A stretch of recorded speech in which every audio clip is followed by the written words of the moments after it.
मुंबई आणि पुण्यादरम्यान जणू निसर्गाने लाल रेषा चोडली आहे.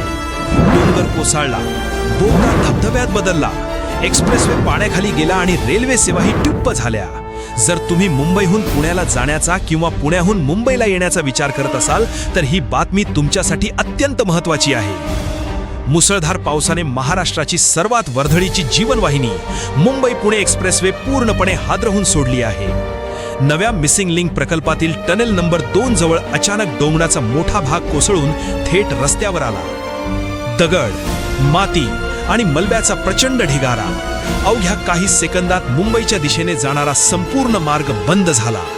सोशल मीडियावर समोर आलेले व्हिडिओ एखाद्या हॉलिवूड आपत्तीपटापेक्षा कमी वाटत नाहीत. बोगद्याच्या भिंतींमधून धबधब्यासारखे कोसळणारे पाणी, एक्सप्रेसवेवर नदीसारखे दृश्य आणि चहूबाजूंनी फक्त पाणी पाणी आणि लांबच लांब वाहतूक कोंडी.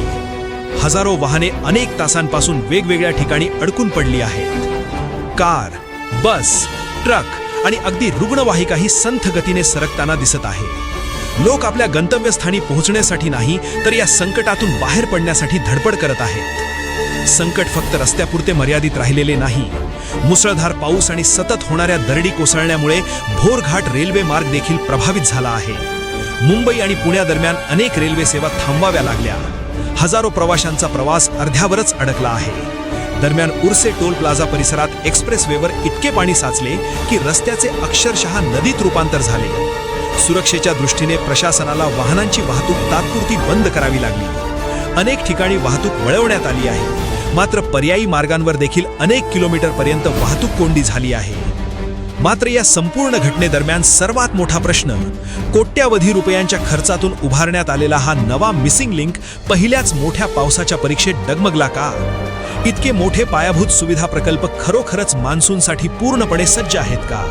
या प्रश्नांची उत्तरे चौकशीनंतरच समोर येतील. मात्र सध्या नागरिकांची सुरक्षितताच ही सर्वात मोठी प्राथमिकता आहे.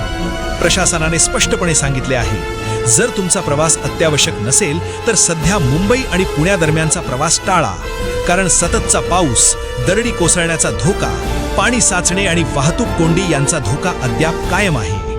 पावसाची चूक तुमची नसू शकते, पण रस्त्यावर झालेली तुमची एक छोटीशी चूक तुमच्या आयुष्याची सर्वात मोठी किंमत ठरू शकते.